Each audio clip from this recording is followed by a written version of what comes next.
Buenos días a todos, bienvenidos. Bienvenidos a este webinar sobre el debate entre los dos candidatos a la vicepresidencia de Estados Unidos. La importancia del debate creció en las últimas semanas, sobre todo por el anuncio de la enfermedad del presidente Trump, pero también desde hace tiempo por la edad del candidato Biden, haciendo mucho más relevantes a los dos candidatos a la vicepresidencia. Tenemos para discutir este tema un panel absolutamente de lujo, con lo que buscaremos no nada más entender qué ocurrió, sino dilucidar lo que pudiera implicar para la elección y, por supuesto, para México. Gracias, Amy Glover, por estar aquí. Gracias, Jessica de Alba. Y gracias a nuestro moderador, Pepe Carreño, el gran reportero sobre Estados Unidos desde Washington desde los 70, y desde entonces eminente especialista y estudioso que ha dedicado toda su vida profesional a los asuntos internacionales desde distintas trincheras, hoy en el Heraldo de México como su director internacional. Bienvenidos todos. Pepe, te dejo la palabra. Muchas gracias. Muchísimas gracias, Luis. Es un placer. Muchas gracias por estar con nosotros. Como dijo Luis, la importancia del debate de los vicepresidentes creció enormemente en las últimas semanas y más allá del significado que ahora tiene la posibilidad de que sean futuros aspirantes presidenciales, que es algo importante, también representan otra cosa. Mike Pence, el vicepresidente, es en cierta medida representante de un partido republicano que ya está en juego, que está en el poder y que sigue siendo hasta ahora predominantemente blanco, anglosajón y protestante.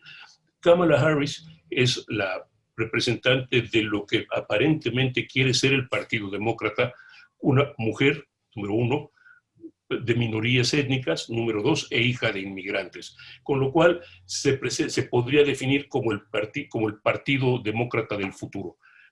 ¿Qué va a resultar de esta confrontación? No lo sabemos exactamente. Sabemos que va a tener un juego enorme porque evidentemente representan coaliciones de voto extremadamente importantes para los dos partidos. El uno representa la base sólida del Partido Republicano, la otra representa la base que quisieran tener los demócratas y que tal vez ya tienen en alguna medida.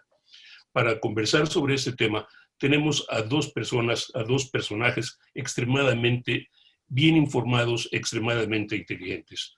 Una, Amy Glover, que es presidenta y socia fundadora de Ágil, una firma de asuntos públicos y de comunicación estratégica con sede en la Ciudad de México. Ha sido directora de negocios para McLarty Asociados en Washington, D.C., ha trabajado como directora de Relaciones Externas de la Cámara Americana de Comercio en México, así como gerente de manejo de riesgos en Citibank. Ha sido columnista del diario Milenio y sirvió 2 años en el consejo editorial del diario Reforma para temas de negocios. Tiene una licenciatura en ciencia política por la Universidad de Georgetown y una maestría en economía y estudios latinoamericanos en la Escuela de Estudios Internacionales Avanzados, SAIS, de la Universidad Johns Hopkins. Es asociada de Comexi desde 2008 y co-chair de la agrupación 2020 Women on Boards México. Es estadounidense por nacimiento y mexicana por elección. Jessica de Alba Ulloa es una formidable catedrática, investigadora, Facultad de Estudios Globales de la Universidad de Anáhuac. Es miembro del Sistema Nacional de Investigación del Colegio Nacional de Ciencia y Tecnología del nivel 1. Es O'Gorman Fellow de la Universidad de Columbia en Nueva York, Fulbright Alliance, alumna del Fulbright de la Segunda Nacionalidad de Estados Unidos. Asociada del Consejo Mexicano de Asuntos Internacionales, COMEXI, que es, ella lo precisa, es posiblemente el mejor tanque de pensamiento que hay en México y en América Latina, quizás. Miembro de los grupos de trabajo sobre relaciones México-Estados Unidos, sobre todo en los temas de migración y seguridad. Es representante at large ante el Consejo de Gobierno de la International Studies Association, vicepresidente de la Asociación Mexicana de Estudios Internacionales y miembro de la American Society en México. Es miembro fundador del Frank Devlin International Rotary Mexico City, miembro del Consejo Técnico del Centro Nacional para la Evaluación de la Educación Superior, que prepara el examen de egreso de licenciatura de las Relaciones Internacionales, evaluadora de la Asociación para la Acreditación en Ciencias Sociales, coordinadora del proceso en América del Norte con la Universidad Estatal de Arizona y la Universidad de Calgary, y es investigadora del Centro Anáhuac de Investigación de Relaciones Internacionales. Es coordinadora de libros sobre teoría de relaciones internacionales, columnista invitada en diarios mexicanos y comentarista en prensa, radio y televisión, y es internacionalista por la Universidad de Los Ángeles. Máster en Diplomacia y Negociación, doctorado en Ciencias Políticas, Université de Paris, Sud-Saclay, Francia. Es, como ven, un panel privilegiado. Así que, sin más, vamos a plantear, primero que nada, lo que sería la primera pregunta. Va a ser,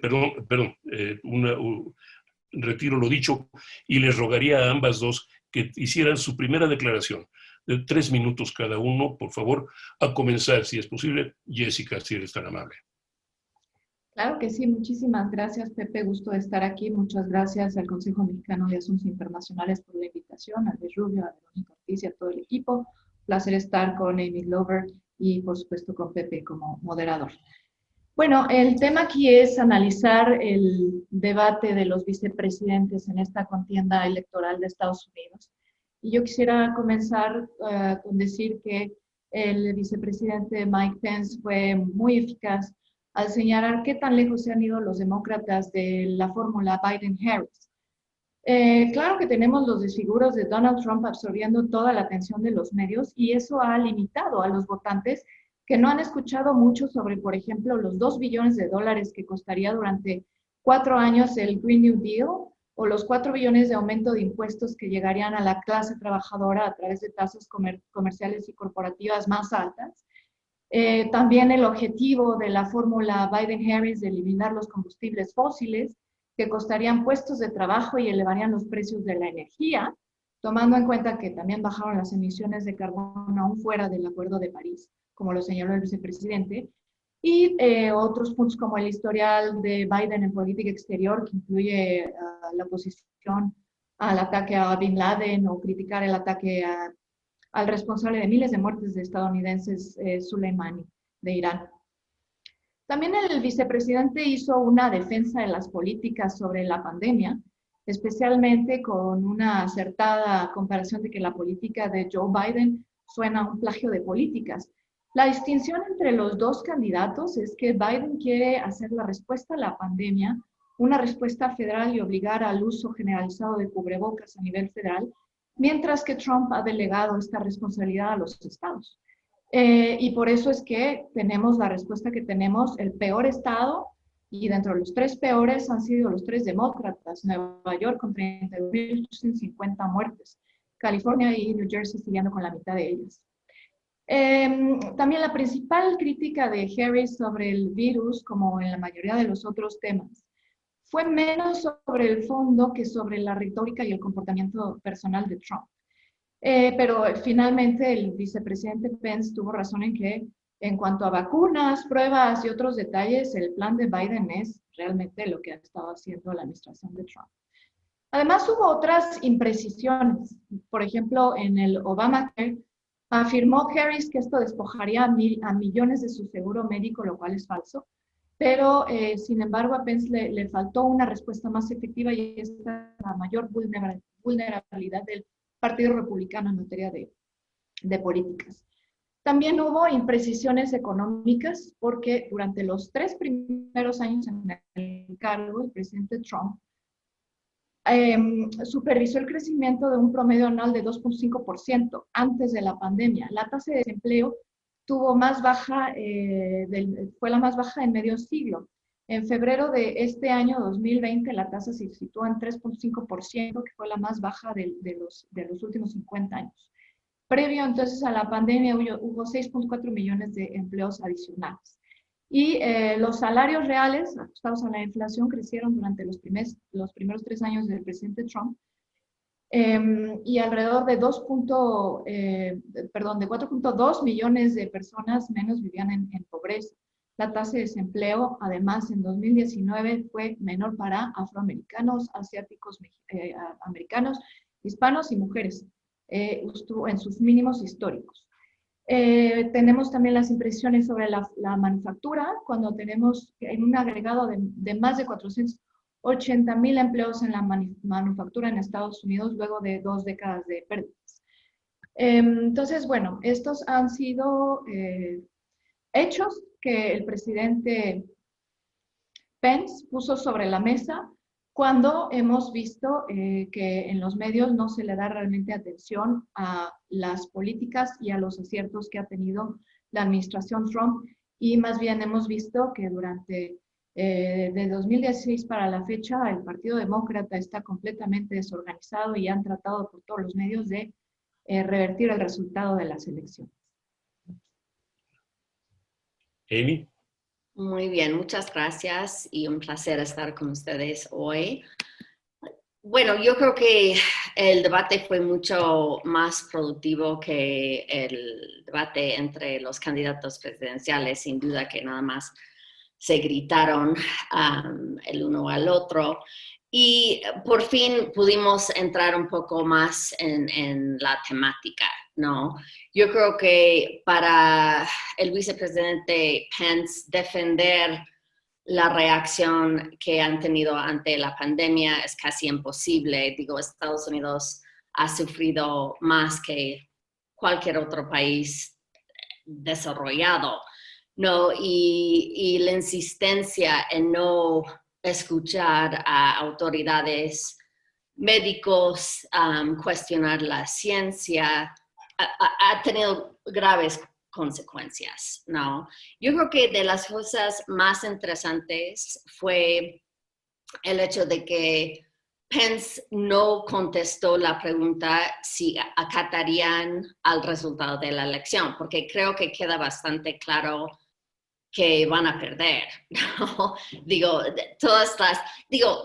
Recordamos que en el 2016 las encuestas fallaron, etcétera, pero creo que la reacción deficiente ante la pandemia y el hecho de que toda la Casa Blanca está infectada del virus, como que da muy poca credibilidad al gobierno de Trump.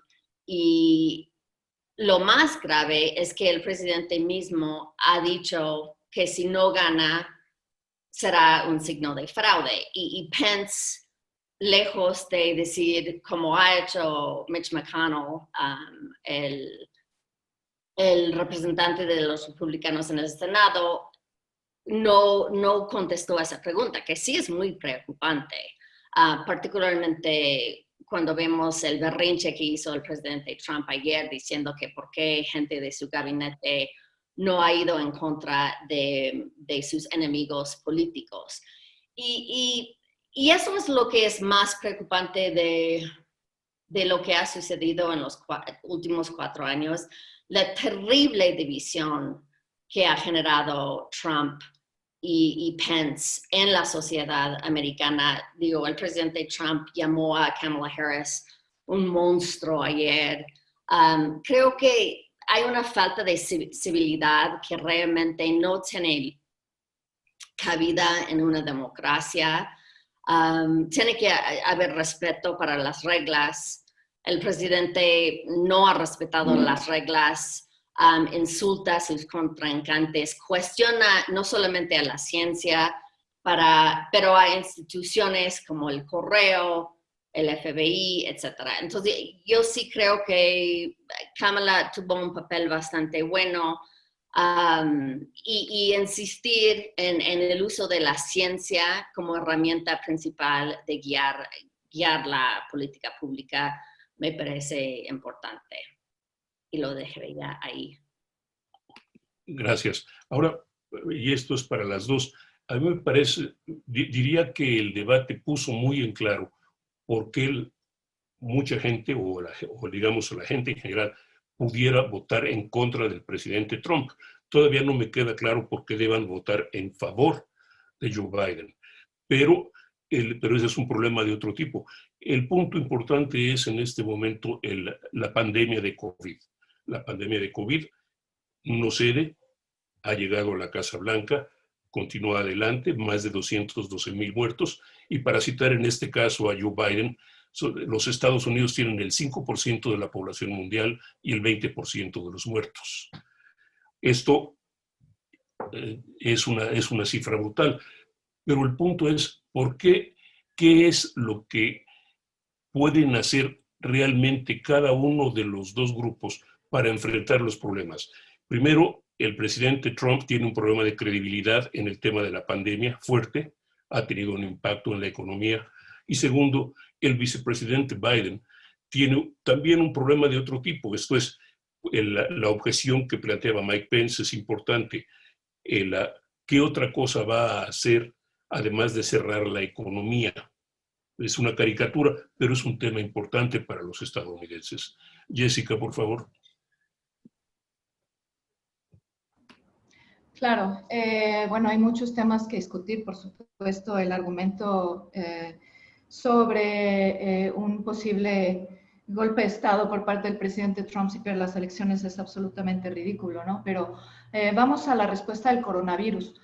Algunos fracasos en la respuesta estadounidense tienen menos que ver con las fallas específicas del presidente y más con una condición que existe y que debilita a la coalición, que es una hostilidad que es popular, es libertaria a toda la formulación de políticas federales y es un individualismo reflexivo que está desconectado con el bien común. Es un libertarismo popular que es profundamente estadounidense, no solamente conservador, y su expresión tiene muchos antecedentes en la historia.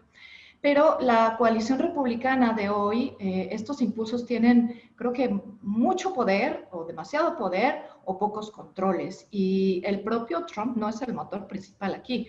Cuando ves más allá de Trump, la realidad es que la burocracia de la salud pública además está llena de liberales que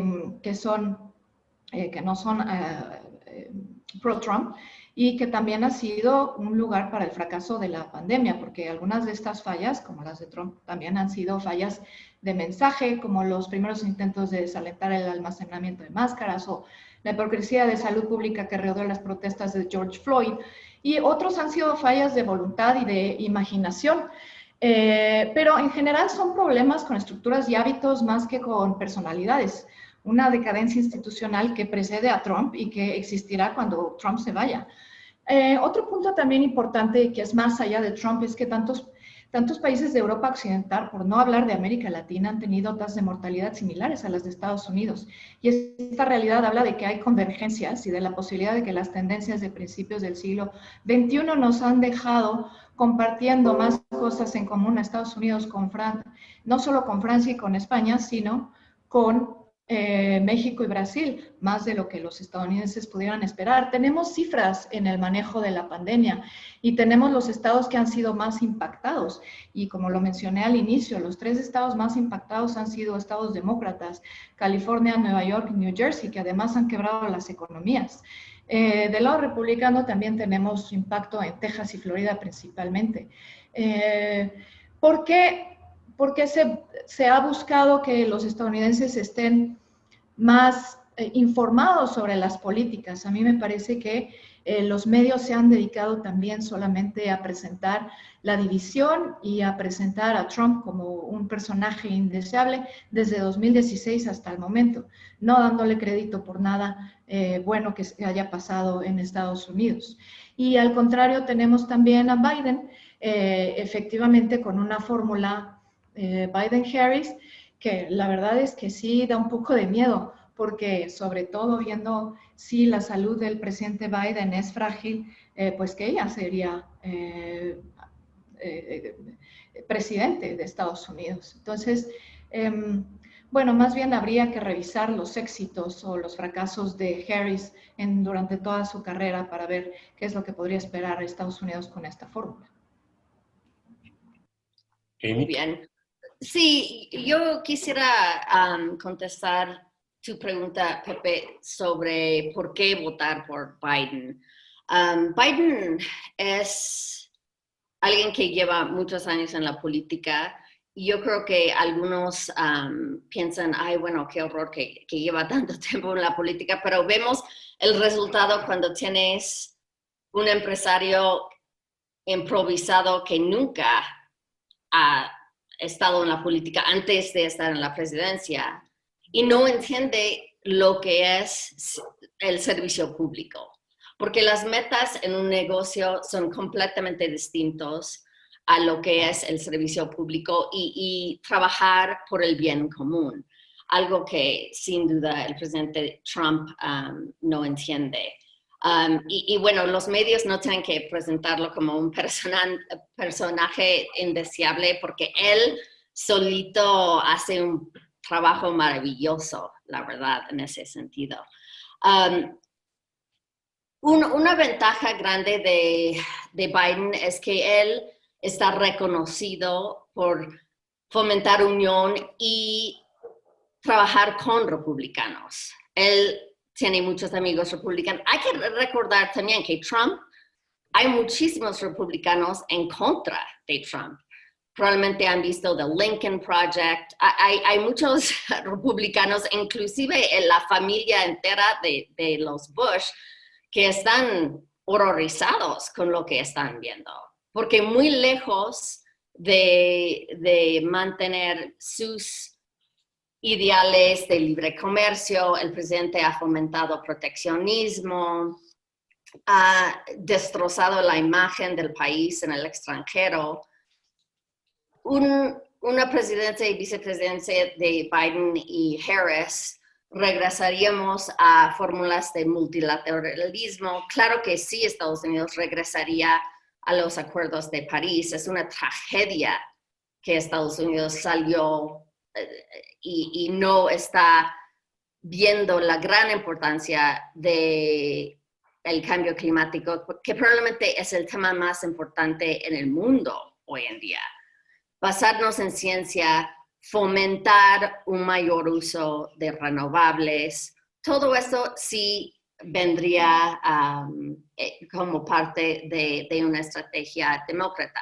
Otra cosa que me gustó que recalcó Harris durante el debate es esta disminución de impuestos para los ultra ricos en Estados Unidos. Desplomó el déficit y antes supuestamente los republicanos les importaba el déficit, pues ahora no. Ha crecido 2 trillones de dólares y algún día alguien va a tener que pagar eso. ¿Y qué es importante en la economía? ¿Que la bolsa va bien o que tengas una clase media con acceso a salud, acceso a educación? Yo creo que si amas a tu país, deberías amar a la gente en tu país y querer ver su bienestar. Hoy en día la educación en Estados Unidos es tan caro que no todo el mundo puede acceder a ello, que es una tragedia. El sistema de salud está completamente quebrado, roto. Y el presidente Obama había puesto en marcha un programa para atender eso que Trump ha desmoronado. Entonces, bueno, hay muchas razones, entre ellos la estabilidad del país, ¿no? Que Trump sí está poniendo en duda y sí ha dicho y ha puesto en cuestión el proceso electoral. Él cuestiona el proceso electoral que es inédito en la historia del país. Ahora, me gustaría de alguna forma decir, aunque esto fue al final del debate ya, tanto en el primero como en el segundo, abordar precisamente ese tema. No es tanto el tema de que Trump piense dar un golpe de Estado per se, sino la desconfianza que introduce en las instituciones de los Estados Unidos, la expresión de desconfianza que lleva no necesariamente a los grupos institucionales, sino a grupos marginales, desde los Proud Boys hasta, qué sé yo, a posiciones como las de ayer, que se descubrió un intento de secuestrar a la gobernadora de Wisconsin. Estamos hablando de Michigan, Pepe. De Michigan, perdón, Gretchen. El punto es este. Tenemos una situación en la que grupos de derecha o grupos armados de cualquier se sienten empoderados para plantear y para hacer demandas o a plantear situaciones que son inéditas en los Estados Unidos hace más de 100 años. El presidente Trump ha tenido mucho cuidado de no ser extremadamente negativo en torno a ellos, porque finalmente una parte de ellos están en su base. Y el presidente Biden los ha condenado abiertamente, pero también es cierto que hay grupos dentro de la coalición demócrata que podrían llegar a extremos muy duros, muy difíciles. Entonces, ese es el punto que los dos lados han dejado de abordar. Me gustaría que las dos abordaran ese tema. Es decir, ¿por qué Trump no puede dar un golpe de Estado cuando está planteando desde hace semanas ya cuestionamientos sobre la legalidad, sobre la legalidad del voto y del sistema electoral? ¿Por qué Biden no puede o no tiene herramientas para contrarrestarlo? ¿Cuáles son las instituciones que podrían dar un balance a esa propuesta del presidente Trump? Jessica, por favor. Gracias, Pepe. Sí, bueno, primero que nada hay que corregir la desinformación, y esta desinformación se encuentra en todos los medios o la mayoría de los medios de comunicación, diciendo que el presidente Trump no ha acusado a los grupos marginales que tú mencionas, a los movimientos radicales. Y esto lo ha hecho, y lo ha hecho en repetidas ocasiones, y ahora tenemos la ventaja de que la tecnología nos permite verificar que esto ha sido así. Mientras que los demócratas y Biden y Harris no han sido capaces de condenar a los miembros de Black Lives Matter, al movimiento Antifa, que son radicales en oposición a Trump y que quieren desbaratar el país definitivamente y imponer políticas radicales de izquierda que no Estados Unidos. Entonces, la desconfianza en las instituciones no la trae Trump. Y hablemos de dos temas que son diferentes. El primero es el tema de las elecciones y el posible fraude que puede haber en las elecciones, que es real y hemos visto ya en los medios de comunicación, por ejemplo, que ha habido ya acusaciones sobre papeletas de votación que han sido encontradas tiradas en la basura. Y no en nada más en un lugar específico, sino por lo menos en 2 o 3. Entonces hay una diferencia entre el voto por correo, que es lo que se quiere generalizar, sin poner controles. O sea, no habría problema si hubiera los controles adecuados para evitar justamente el fraude. Hubo una comisión hace ya varias décadas encabezada por el presidente Jimmy Carter, que dijo específicamente que sí había coacción mediante el voto de correo. Y otra cosa es diferente, el absentee ballot, que el presidente no ha criticado. Entonces, hay que ver, son dos cosas diferentes. Entonces, la desconfianza en el proceso electoral viene de que haya un voto masivo por correo en donde no haya los controles adecuados para que esto se lleve a cabo. Y por el otro lado tenemos la desconfianza en instituciones, por ejemplo, en el FBI o en la CIA o en los burócratas del Departamento de Estado o de muchos otros que han tratado de mermar la presidencia de Trump desde el día 0 del inicio en 2017. Entonces, pues creo que sí valdría la pena desmenuzar esto y dar información más acertada sobre lo que realmente está pasando. El presidente Trump nunca ha dicho que se va a trincherar en la Casa Blanca como han pretendido algunos medios de comunicación y algunos analistas, pero sí está en su derecho de impugnar un resultado electoral, así como Hillary Clinton le dijo a Biden que por ningún motivo fuera a conceder la elección. Jessica, al margen de, pero simplemente como miembro de los medios, que lo soy, me gustaría ahí plantear un punto importante. Esto es, el presidente Trump efectivamente ha condenado al Ku Klux Klan, por poner un nombre específico, pero eso es como condenar al Partido Comunista de Lenin, eso es del siglo pasado. No ha condenado a los Proud Boys ni a ninguno de los grupos que están actuando ahora, a las milicias que están actuando, a los Wolverines, a esas personas a las que en Charleston dijo, entre ellos también hay gente buena. Entonces, ese récord no es fácil de borrar. No, yo podría, Pepe, añadir algo ahí. Digo, obviamente Biden y Harris no van a condenar a Black Lives Matter porque creen en el movimiento, porque Black Lives sí importan. Y desgraciadamente en Estados Unidos tenemos una historia racial muy trágico después de 400 años de esclavitud, 100 años de segregación, y hoy en día todavía no tenemos Estado de Derecho pleno para todos. Wow. Sí, claro que no, Jessica. Ser afroamericano en Estados Unidos es un peligro para tu vida, como se ha mostrado en este año, claramente. Como se mostró en el siglo XX con los linchamientos en el sur de Estados Unidos, sin ningún tipo de seguimiento. El presidente de Estados Unidos dijo en un debate, y sí, todo el mundo pudo verlo, no hubo ningún medio de por medio. Él dijo, Proud Boys, stand back and stand by. Es muy claro, Proud Boys es un grupo fascista, exclusivo de hombres, racista y violento.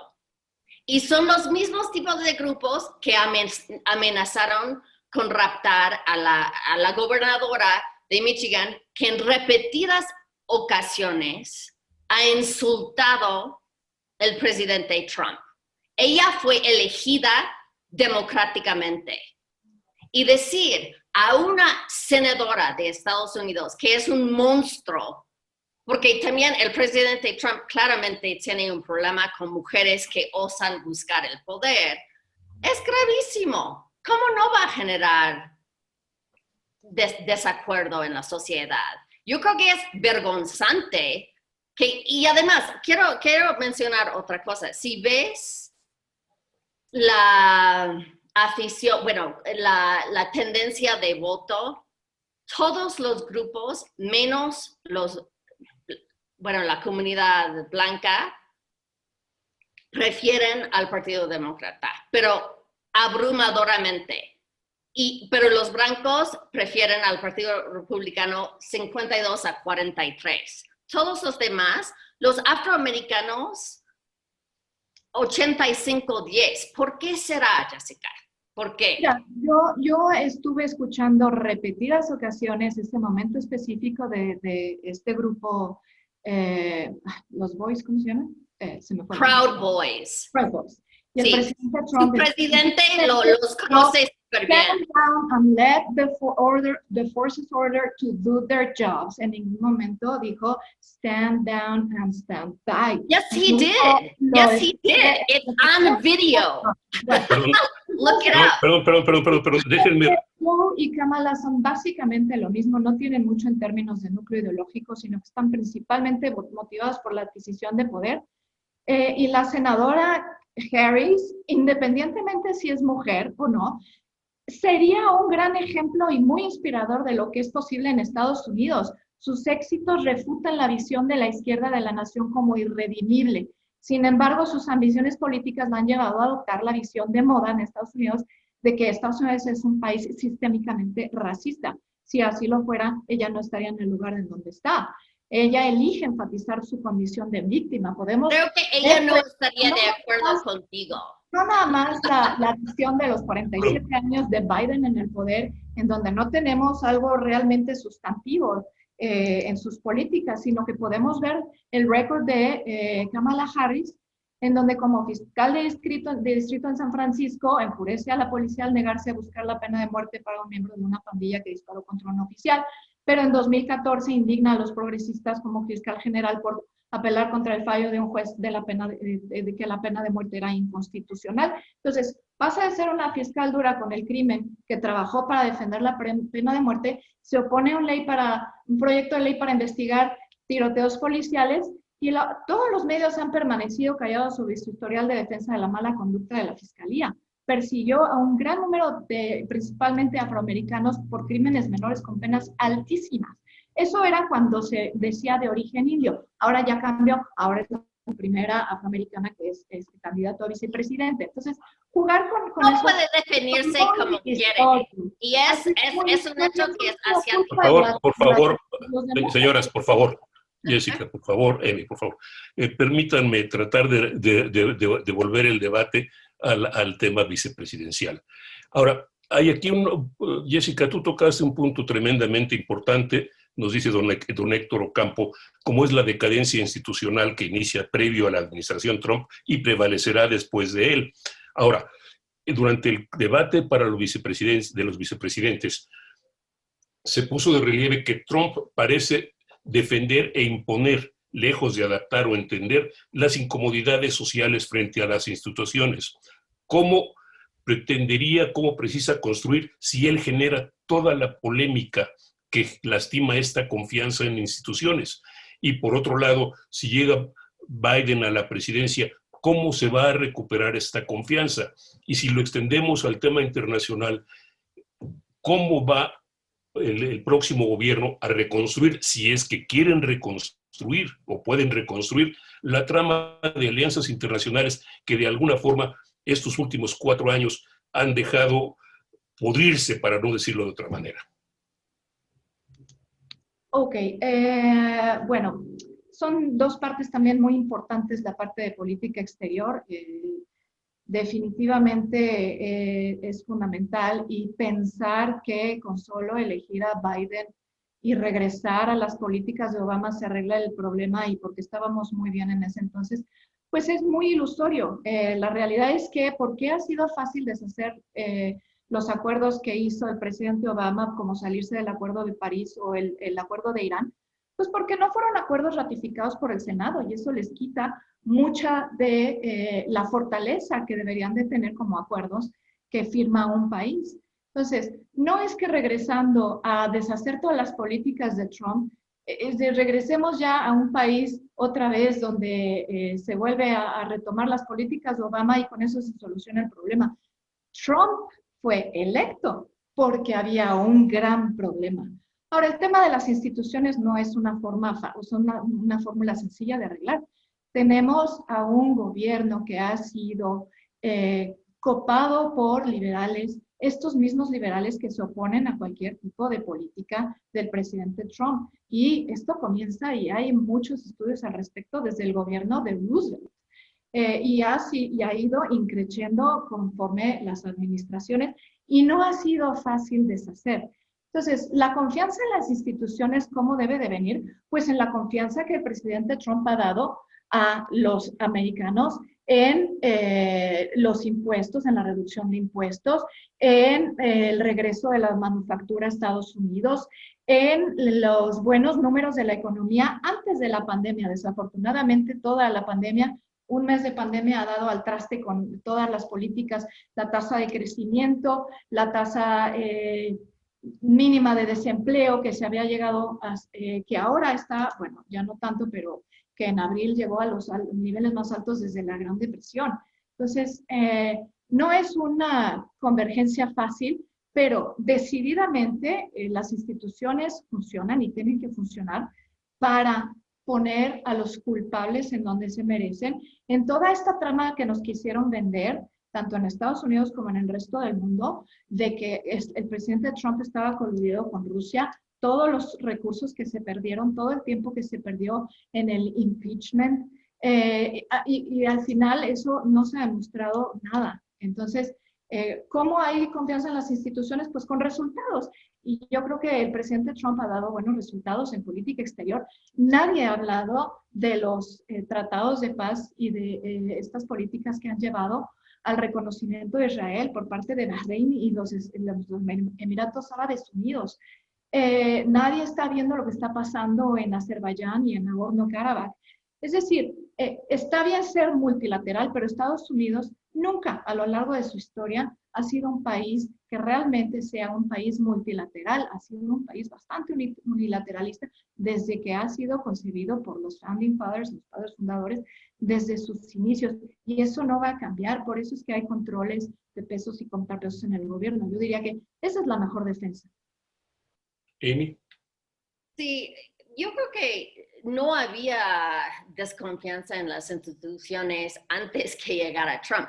Digo, y cuestionar el FBI, la CIA, me parece increíble. Y tampoco FBI, CIA están llenos de liberales. Normalmente son gente bastante conservadora, muy patriota, etc. Y no cabe duda que los rusos intervinieron en la elección a favor del presidente Trump Y hay un estudio público del FBI y la CIA al respecto. Es un hecho, ¿no? Y es un hecho que Putin prefiere que haya un gobierno de Trump, porque es mucho más fácil manipular a Estados Unidos de esa manera. Yo creo que sí hay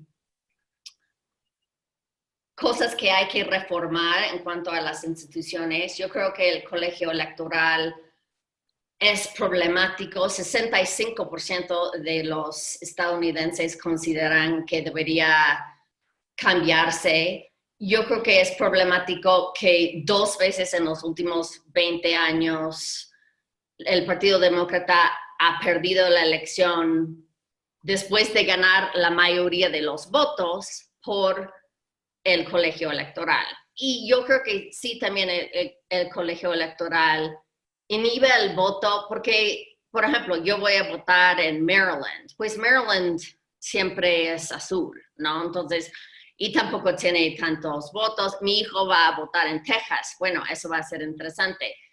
Texas está muy cerca de a lo mejor ir azul. Y cuando eso sucede, ya los republicanos nunca van a ganar otra vez. Porque si vemos a los votos del colegio electoral, por ejemplo, California tiene 55, Texas creo que es 38, Nueva York y Florida 29, entonces son los estados más importantes y por eso genera mucha confusión. Creo que eso ha sido un punto de sensibilidad del presidente Trump y a raíz de eso él empezó a minar y cuestionar la legitimidad de las instituciones porque le molesta su ego pensar que realmente Hillary Clinton ganó 3 millones de votos más que él. Pero bueno, yo creo que es muy peligroso que él cuestiona al sistema electoral de Estados Unidos. Nunca se ha cuestionado la validez de la elección, inclusive cuando hubo la situación tan complicada en la elección que eventualmente ganó Bush versus Gore, ¿no? Con la confusión en Florida, etc. Entonces, creo que estamos ante un momento muy lamentable, muy triste para Estados Unidos. Yo espero que se logre llevar a cabo las elecciones que ya están en marcha. Recordamos que la gente ya está votando y que no hay una crisis después del 3 de noviembre, ojalá. A mí me gustaría añadir algo también sobre por ejemplo, lo que mencionaba Amy hace un momento sobre Rusia.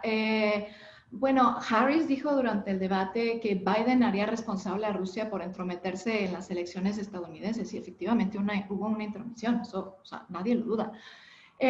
Sin embargo, el equipo de Obama y Biden mimó a la Rusia de Putin con el reinicio de Rusia que falló en 2009. Pero esto es por relaciones históricas, o sea, todas las administraciones han intentado una buena relación con Rusia y eso definitivamente nunca va a ser posible. Pero luego hizo poco cuando tomó Crimea y el sur de Ucrania y observó débilmente cómo marchaba Siria y esperó hasta 2016 para que hubiera sanciones simbólicas a Rusia. Entonces eso de que le van a poner un alto a Rusia, no. Y ahora hablemos también del problema que significa China, que no hubo tampoco una respuesta contundente por parte de ninguno de los dos debatientes el pasado miércoles. Y es que efectivamente China ha ocupado todos los lugares que ha podido y eso lo lleva haciendo ya durante décadas de manera muy silenciosa. Entonces, enfrentarse a China por medio de medidas económicas, a mí me parece que por lo menos a México le está dejando un efecto benéfico. Entonces, que salgan esas compañías de China que nada más tomaban ventaja del mercado laboral que existe en ese país y que se vengan no nada más a Estados Unidos, sino a México, América del Norte, para realmente hacer a esta región una de las más competitivas, porque además lo es. Ahora, Pence también hizo una defensa muy importante del gobierno de Trump diciendo que había derrotado al Estado Islámico, que mataron a al-Baghdadi, al líder, que habían intimidado a Irán con el tema del principal estratega terrorista Qasem Soleimani, y pues tanto Harris como Biden se opusieron a esos ataques, y Biden como vicepresidente también se opuso a la misión de 2011 que terminó con Osama Bin Laden. Entonces, Jessica, permite que Amy haga su comentario, por favor, claro. o responda. ¿Perdón? ¿Quieres responder a eso, por favor? No. Adelante. No sé si también deberíamos cambiar a los... No, China es importante. China es un tema importante, la guerra comercial. Sí, yo creo que el tema de China, yo creo que hay una manera mucho más sofisticada de entablar lo que va a ser una relación complicada con China.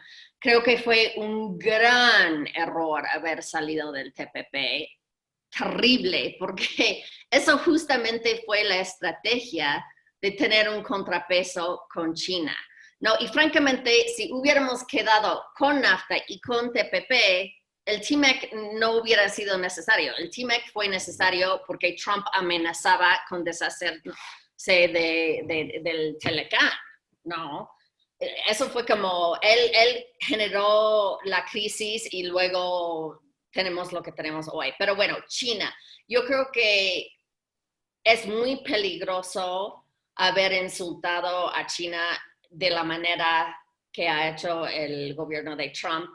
Creo que hay que respetar a esa cultura milenaria y entender que, bueno, a lo mejor hay conflictos importantes, pero tener como un líder maduro y no un líder berrinchudo sería súper útil. Ahora, perdón, un par de preguntas que de alguna manera están sobre todo enfocadas en Jessica. Una la plantea don Luis Rubio, que señala que efectivamente el sistema gubernamental estadounidense ha sido capturado por intereses particulares del más diverso tipo, lo que lo hace disfuncional. Trump ha llevado a cabo importantes desregulaciones, pero su estilo y su retórica le han impedido beneficiarse de ello en términos de popularidad. Esa es una. De parte mía es China. Efectivamente, China ha ampliado su esfera de influencia, pero ha sido también favorecida porque los Estados Unidos han dejado vacíos en ese sentido. Entonces, esto también en alguna manera es un comentario, si lo quieres decir de esa forma, al estilo de gobierno de Trump, que es lo que está a juicio en estas elecciones. Sí, de acuerdo. Bueno, de lo que comenta Luis es por supuesto, o sea, decir que el FBI no hay intereses encontrados, pues es una falacia. O sea, vemos las actuaciones de Comey, por favor, y de todo lo que sucedió durante todo este proceso de investigación. Es realmente una pena. Sí hay intereses particulares y hay muchos analistas que han desmenuzado todo lo que ha ocurrido a partir de que Trump ganó las elecciones en 2016, llegando hasta decir que efectivamente estos han sido intentos de golpe de Estado. Nada más que esto no se publica así en los medios. Hablando sobre el colegio electoral, y ahorita voy con China rápidamente, decir que el colegio electoral hay que modificarlo, es decir, que hay que deshacer las fibras más importantes y profundas del tejido estadounidense. Y eso, desde mi punto de vista y muchos otros, es un completo error.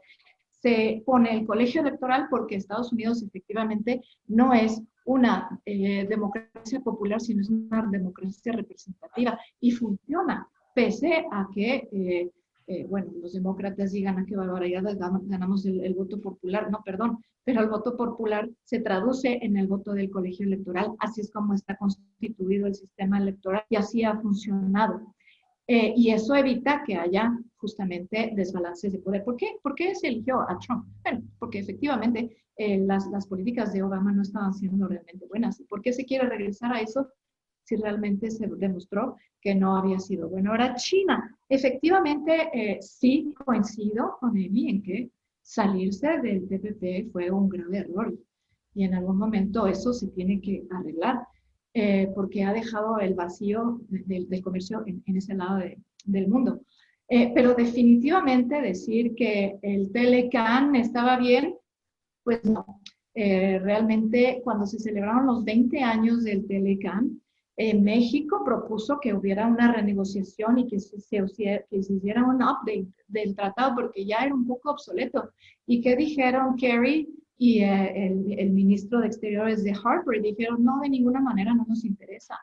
Pero bueno, vino el gobierno de Trump y entonces sobre la mesa que era el peor acuerdo, que la verdad es que eso no es cierto, no es el peor acuerdo bajo ninguna circunstancia, y ha sido benéfico para los tres países. Tanto es así que ahora tenemos el TMEC o USMCA, como le queramos llamar.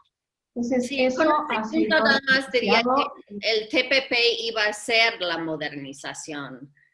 Se negoció para incluir modernización de los acuerdos de América del Norte. Creo que, digo, sin duda, NAFTA ya llevaba 20 años en vigor y faltaba ciertas cosas como el capítulo digital, etcétera, que están incluidos en el TMEC.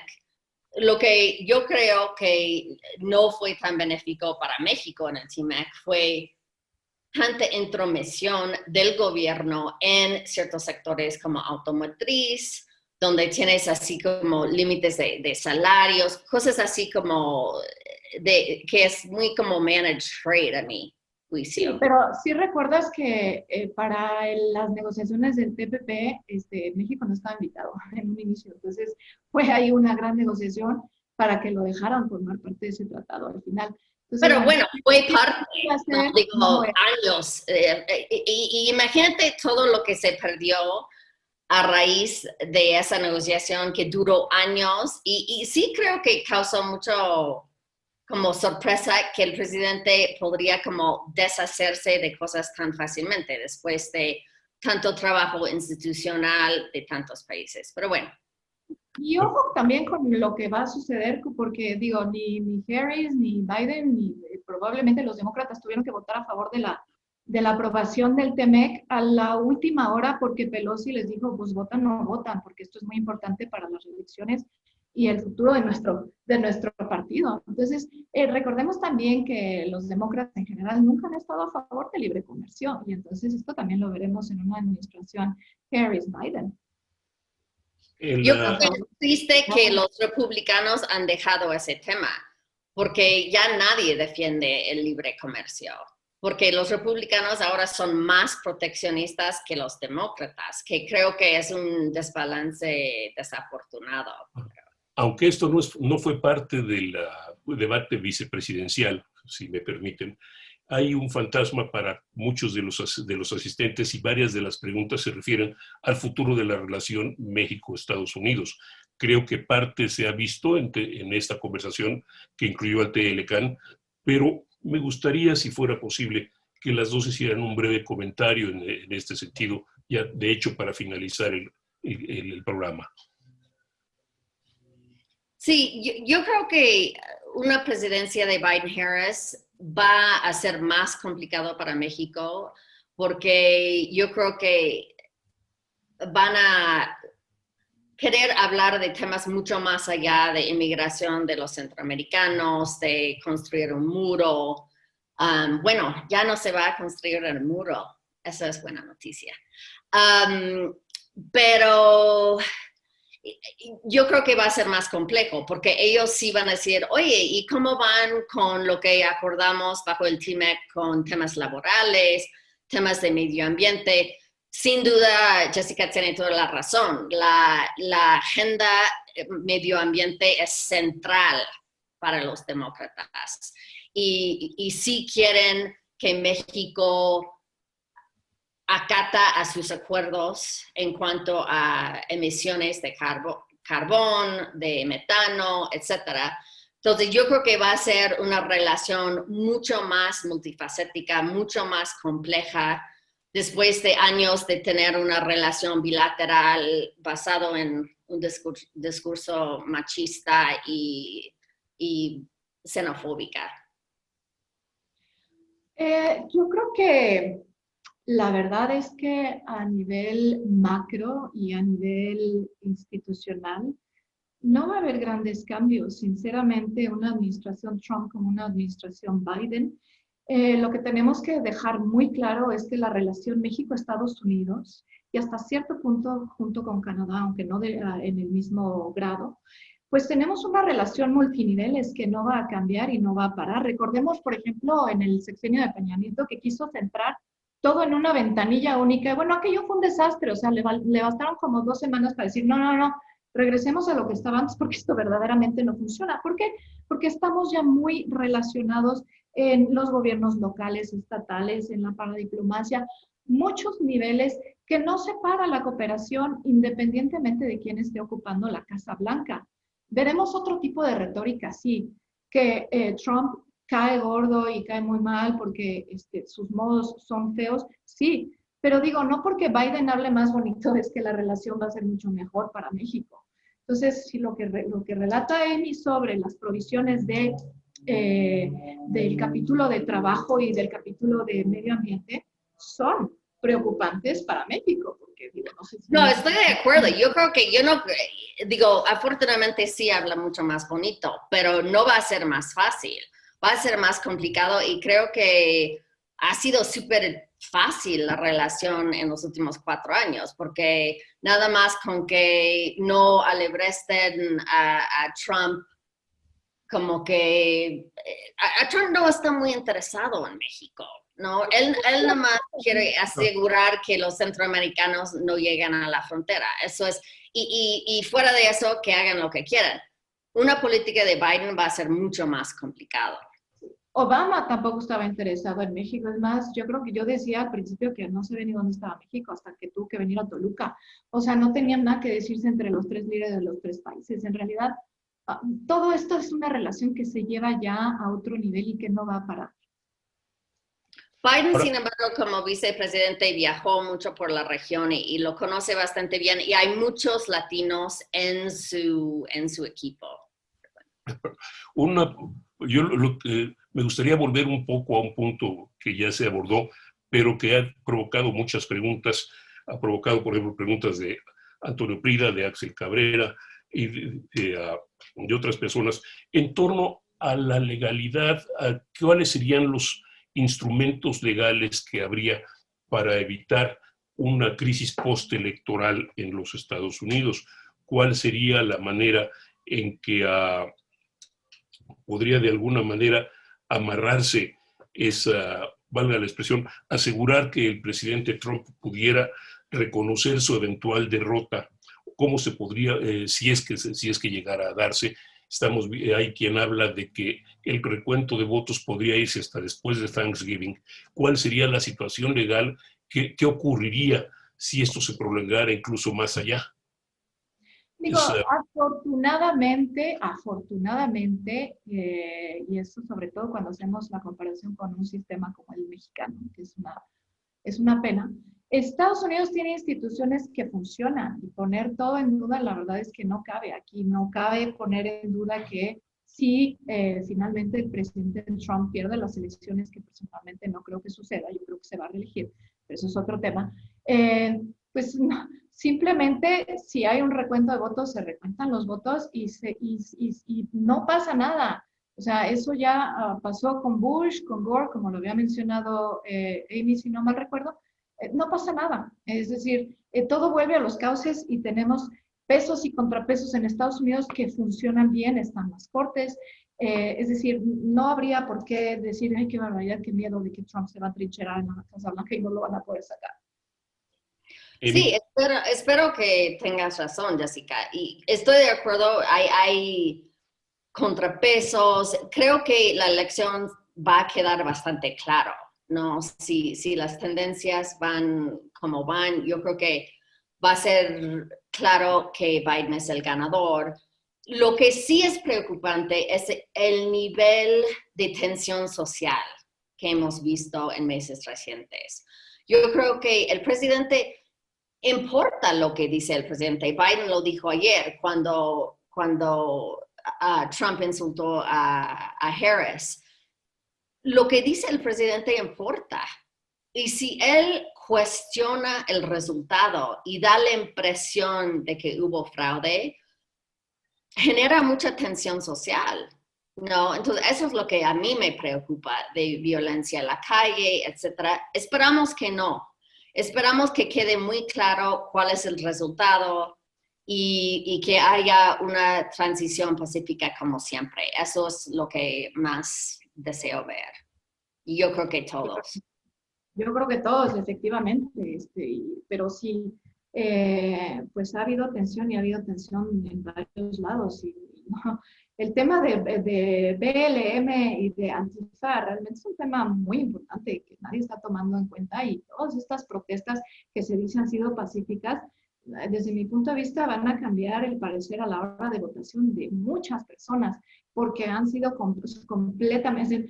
Kamala Harris juntando fondos para sacar de la cárcel a quienes han hecho protestas violentas y han quebrado negocios, justamente de gente que ha sido inmigrante y que con trabajo y esfuerzo ha crecido y ha sido próspero en Estados Unidos. A mí me parece que la división se debe de parar, pero es una división que ha sido alentada por ambos bandos. No, en este, con este punto creo que detenemos la conversación, una conversación que ha sido animada, informativa, no necesariamente apegada exacta al debate vicepresidencial, pero sí muy interesante y divertida, si lo quieren decir de esa manera. Agradezco, en lo personal, agradezco a Amy Glover y a Jessica de Alba por su participación, agradezco al Consejo, agradezco a Luis Rubio y a Verónica Ortiz por la invitación, y pues les dejo el micrófono. Gracias. Muchas gracias, querido Pepe, por haber conducido justamente de manera magistral este cuasi debate que creo que ha sido muy interesante, muy dinámico, muy apasionante, sobre todo por la calidez y la solidez de ambas participantes. Les agradezco. Amy, Jessica, Pepe, es un privilegio para Comexi tenerlos de asociados y sobre todo haber discutido con amplitud este tema que no solo es importante para los Estados Unidos, ni siquiera para los Estados Unidos y México, sino es una elección importantísima para todo el mundo. A nombre de Comexi, a nombre de Luis Rubio, su presidente, les agradezco. El video de esta entrevista o este webinar estará en nuestras páginas en breve, y en la misma página electrónica los invitamos a ver los videos de los quarantine webinars que llevamos y de los que tenemos todavía programados para toda nuestra membresía y nuestros amigos de la audiencia. Muchas gracias de nuevo y buen fin de semana para todos.